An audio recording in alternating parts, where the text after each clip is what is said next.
नमस्कार, वर्षा स्वादिष्ट रेसिपीजमध्ये आपले खूप खूप स्वागत आहे। आणि आषाढी एकादशी निमित्त आज आपण बनवणार आहोत पाकातले गूळ शेंगदाण्याचे लाडू। तर हे लाडू करण्यासाठी येथे मी एक पातेलभर हा साधा गूळ घेतलेला आहे। तर हा गूळ आपण आधी या कढईमध्ये ओतून घेऊया। हे लाडू करण्यासाठी आपल्याला प्रमाण खूप महत्त्वाचं आहे। तर प्रमाण हे आपल्याला समप्रमाण घ्यायचं आहे, म्हणजे जेवढे शेंगदाणे आहे तेवढंच आपल्याला गूळही घ्यायचं आहे। तर बघा, येथे मी हे शेंगदाण्याचं कूट घेतलेलं आहे। हे शेंगदाणे मी छान खरपूस असे भाजलेले आणि त्याचं असं हे जाडसर असं मी कूट करून घेतलेलं आहे।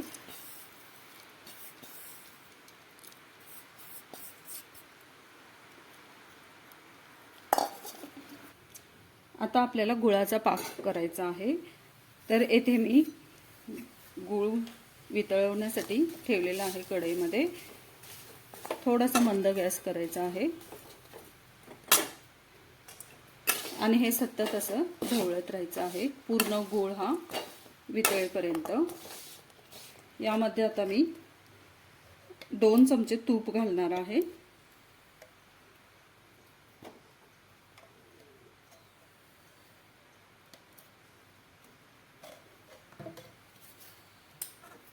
आणि आता हे असं सतत आपण हलवत राहूया।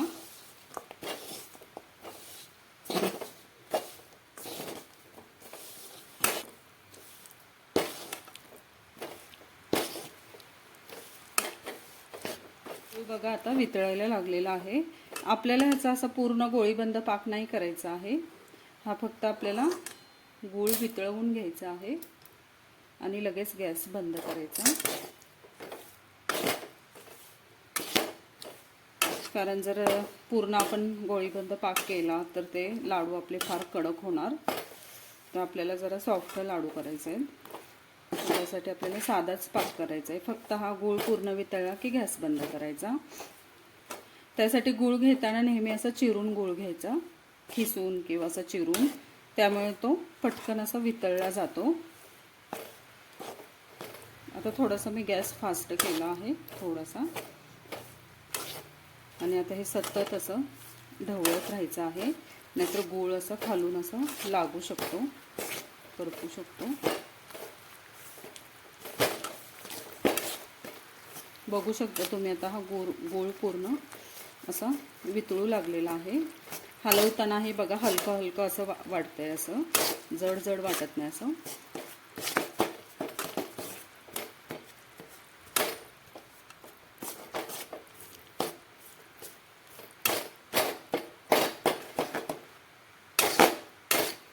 आणि तुम्ही बघू शकता हा गूळ हा पूर्णपणे वितळलेला आहे।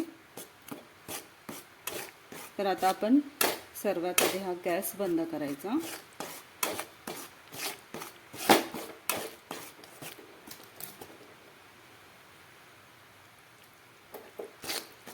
गॅस बंद केला आणि आता यामध्ये हे शेंगदाण्याचं कूट आहे ते घालायचं आहे।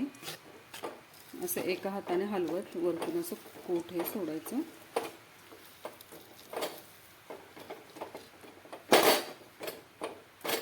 आणि आता हे पूर्ण असं एकजीव करायचं।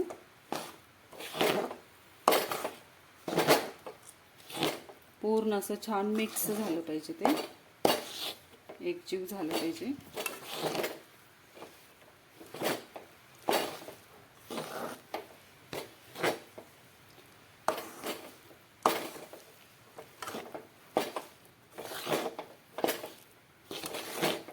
आणि तुम्ही बघू शकता आता हे छान असं मिक्स झालेलं आहे। तर हे थोडंसं नॉर्मल थंड होऊन द्यायचं आहे, एकदम पण थंड होऊन द्यायचं नाही, नाहीतर लाडू आपल्याला बांधता येणार नाही, ते कडक होईल। असं थोडंसं असं बांधण्यासारखं असं नॉर्मल थंड होत आलं की बांधून घ्यायचे लाडू। तर चला आपण थोडंसं थंड होऊन देऊया। हे पहा, हे मिश्रण मी आता कढईमधून ह्या बाउलमध्ये ओतलेलं आहे, कारण की थोडंसं असं नॉर्मल थंड व्हावं म्हणून। तर हे आता थोडंसं असं थंड झालेलं आहे। तर बघूया आपण ह्याचा लाडू करूया। आपल्याला जेवढं लाडू मोठा हवा आहे तेवढं मिश्रण हातावर घ्यायचं आणि त्याचे असे लाडू वळायचे।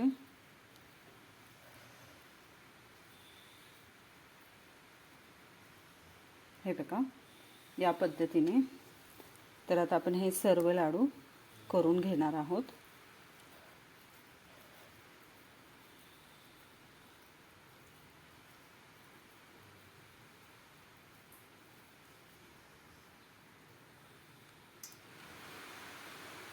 हे पहा आपले गुळ शेंगदाण्याचे पाकातले लाडू करून तयार आहेत आणि खूपच छान झालेले आहेत बघा आणि सॉफ्ट पण झालेले आहेत.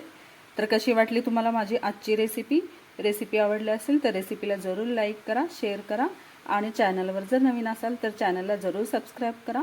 चला तर मग पुन्हा भेटूया अशाच एका मस्त रेसिपीसोबत. धन्यवाद.